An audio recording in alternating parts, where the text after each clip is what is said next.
யோசுவா ஆகமம் அதிகாரம் 24. செக்கேமில் யோசுவா இஸ்ரவேலின் எல்லா குலங்களையும் ஒன்று கூட்டினார். இஸ்ரவேலின் முதியோர்களையும் தலைவர்களையும் நடுவர்களையும் அதிகாரிகளையும் அழைத்தார். அவர்கள் கடவுள் முன்னிலையில் ஒன்று கூடினர்.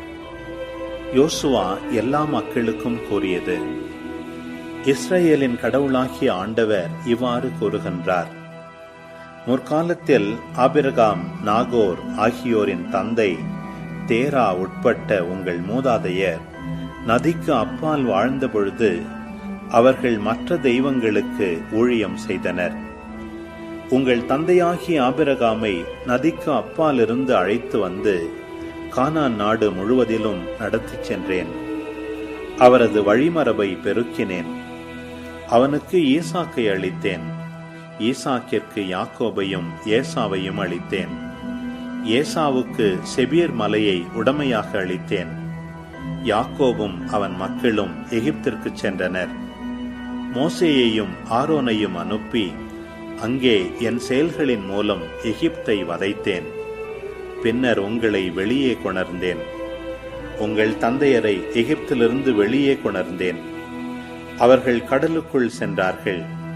எகிப்தியர் தேரில் குதிரைகளுடன் செங்கடலுக்குள் உங்கள் தந்தையரை துரத்திச் சென்றனர். அவர்கள் ஆண்டவரை நோக்கி கதறினர். அவர் அவர்களுக்கும் எகிப்தியருக்கும் இடையில் இருளை வைத்தார். அவர் எகிப்தியரை கடலில் அமிழ்த்தினார். நான் எகிப்தியருக்கு செய்ததை அவர்கள் கண்கள் கண்டன. நீங்கள் நீண்ட காலம் பாலை நிலத்தில் வாழ்ந்தீர்கள். யோர்தானுக்கு கிழக்கில் வாழும் எமோரியரின் நாட்டுக்கு உங்களை கொண்டு வந்தேன். அவர்கள் உங்களுடன் போரிட்டார்கள். நான் அவர்களை உங்கள் கையில் ஒப்படைத்தேன். அவர்களது நிலத்தை நீங்கள் உடைமையாக்கிக் கொண்டீர்கள். உங்கள் முன்னிருந்து அவர்களை அழித்து ஒழித்தேன். மோவாபின் அரசன் சிப்போரின் மகன் பாலாக்கு இஸ்ரவேலுக்கு எதிராக படை திரட்டி போர் தொடுத்தான். உங்களை சபிக்குமாறு பேகோரின் மகன் பிலேயாமை அழைக்க ஆள் அனுப்பினான். நான் பிலேயாமுக்கு செவி கொடுக்க விரும்பவில்லை. அவன் உங்களுக்கு ஆசி வழங்கினான். உங்களை பாலாக்கின் கையினின்று விடுவித்தேன். நீங்கள் யோர்தானை கடந்து எரிகோவுக்கு வந்தீர்கள். எரிகோவின் மக்களும் எமோரியரும் பெரிசியரும் கானானியரும் இத்தியரும் கிர்காசியரும் எவ்வியரும் எபூசியரும் உங்களுக்கு எதிராக போர் தொடுத்தனர். அவர்களையும் உங்கள் கையில் ஒப்படைத்தேன். நான் உங்களுக்கு முன்னே குளவிகளை அனுப்பினேன். அவை உங்கள் முன்னிருந்து 2 எமோரிய அரசர்களை விரட்டின. இது நிகழ்ந்தது உங்கள் வாளாலும் அன்று, உங்கள் அம்பாலும் அன்று. நீங்கள் உழுது பயிரிடாத நிலத்தில் அறுவடை செய்தீர்கள். நீங்கள் கட்டாத நகர்களில் நீங்கள் வாழ்கின்றீர்கள். நீங்கள் நடாத திராட்சை ஒலிவ தோட்டங்களின் பயனை நீங்கள் நுகர்கின்றீர்கள். இவை அனைத்தும் நான் உங்களுக்கு கொடுத்தவையே. இப்பொழுது ஆண்டவருக்கு அஞ்சி உண்மையோடும் நேர்மையோடும் அவருக்கு ஊழியம் புரியுங்கள். நதிக்கு அப்பாலும் எகிப்திலும் உங்கள் மூதாதையர் பணிந்து வந்த தெய்வங்களை விட்டு விலகுங்கள். ஆண்டவருக்கு ஊழியம் புரிவது தீயது என்று உங்கள் பார்வைக்கு தோன்றினால், உங்கள் மூதாதையர் நதிக்கு அப்பால் பணிந்து வந்த தெய்வங்களுக்கோ, உங்கள் நாட்டில் உங்களுடன் வாழும் எமோரியரின் தெய்வங்களுக்கோ, இவர்களுள் யாருக்கு ஊழியம் செய்வீர்கள் என்பதை நீங்களே இப்போது முடிவு செய்யுங்கள். ஆனால் நானும் என் வீட்டாரும் ஆண்டவருக்கே ஊழியம் செய்வோம். மக்கள் மறுமொழியாக, ஆண்டவரை கைவிட்டு வேற்று தெய்வங்களை வணங்குவது எங்களிடத்தே அறவே நிகழாதிருப்பதாக. ஏனெனில் எங்கள் கடவுளாகிய ஆண்டவர் எங்களையும் எங்கள் மூதாதையரையும் அடிமைத்தன வீடாகிய எகிப்து நாட்டிலிருந்து வெளியே கொண்டு வந்தார். எங்கள் கண்முன் இப்பெரிய அடையாளங்களை செய்தார். நாங்கள் நடந்து வந்த எல்லா வழிகளிலும், நாங்கள் கடந்து வந்த மக்களிடையிலும் எங்களை காத்தருளினார். ஆண்டவர் எல்லா மக்களையும், இந்நாட்டில் வாழ்ந்த எமோரியரையும் எங்கள் முன்னிருந்து விரட்டினார். நாங்களும் ஆண்டவருக்கு ஊழியம் புரிவோம். ஏனெனில் அவரே எங்கள் கடவுள் என்றனர். யோசுவா மக்களிடம், உங்களால் ஆண்டவருக்கு ஊழியம் செய்ய இயலாது. ஏனெனில் அவர் தூய கடவுள். அவர் வேற்று தெய்வ வழிபாட்டை சகிக்காத கடவுள். உங்கள் குற்றங்களையும் பாவங்களையும் அவர் மன்னிக்க மாட்டார். ஆனால் நீங்கள் ஆண்டவரை கைவிட்டு வேற்று தெய்வங்களை வணங்கினால் அவர் மீண்டும் உங்களுக்கு தீங்கு செய்வார். உங்களுக்கு நன்மை செய்த அவர் உங்களை அழித்து விடுவார் என்றார். மக்கள் யோசுவாவிடம், இல்லை, நாங்கள் ஆண்டவருக்கே ஊழியம் புரிவோம் என்றனர்.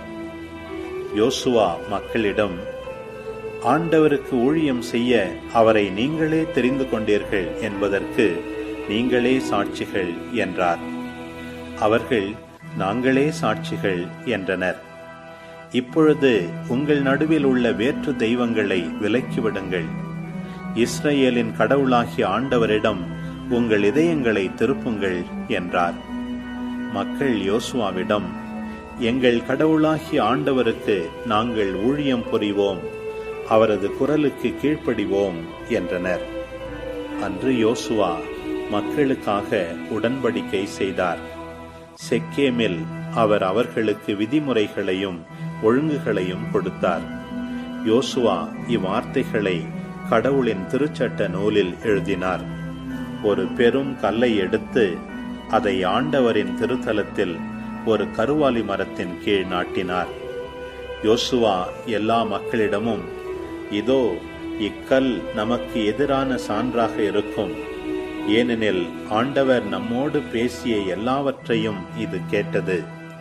நீங்கள் உங்கள் கடவுளை ஏற்றுக்கொள்ள மறுத்தால் இது உங்களுக்கு எதிரான சான்றாக இருக்கும் என்றார். யோசுவா மக்களை அவரவர் உரிமை சொத்தாகிய பகுதிகளுக்கு அனுப்பி வைத்தார். இந்நிகழ்ச்சிக்கு பின் நூனின் மகனும் ஆண்டவரின் ஊழியருமாகிய யோசுவா இறந்தார். அவருக்கு வயது 110.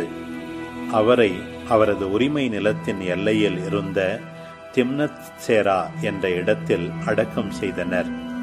இது எப்ராயிம் மலைநாட்டில் காகசு மலைக்கு வடக்கே உள்ளது. யோசுவாவின் வாழ்நாள் முழுவதிலும், யோசுவாவுக்கு பின் வாழ்ந்த முதியோர்களின் நாள்களிலும் இஸ்ரேல் மக்கள் ஆண்டவருக்கு ஊழியம் புரிந்து வந்தனர். ஆண்டவர் இஸ்ரேலுக்கு செய்த அனைத்தையும் அம்முதியோர் அறிந்திருந்தனர். இஸ்ரேல் மக்கள் எகிப்திலிருந்து கொண்டு வந்த யோசேப்பின் எலும்புகளை செக்கேமில் ஒரு நிலப்பகுதியில் புதைத்தனர். இப்பகுதி யாக்கோபு செக்கேமின் தந்தையாகிய ஆமோரின் மக்களிடமிருந்து 100 வெள்ளிக்காசுக்கு வாங்கியது. யோசேப்பின் மக்களுக்கு இது உரிமையாயிற்று. பின்னர் ஆரோனின் மகன் எலெயாசார் இறந்தார். அவருடைய மகன் பினகாசுக்கு எப்ராயிம் மலைநாட்டில் கொடுக்கப்பட்ட கிபையாவில் அவரை அடக்கம் செய்தனர். அன்பு உறவுகளே, இது உங்களுக்கான நேரம். இக்காணொளியில் ஒளி வடிவில் யோசுவா புத்தகம் 24ஆம் அதிகாரத்தை முழுமையாக பார்த்தும் கேட்டும் ஜெபித்தும் இருப்பீர்கள்.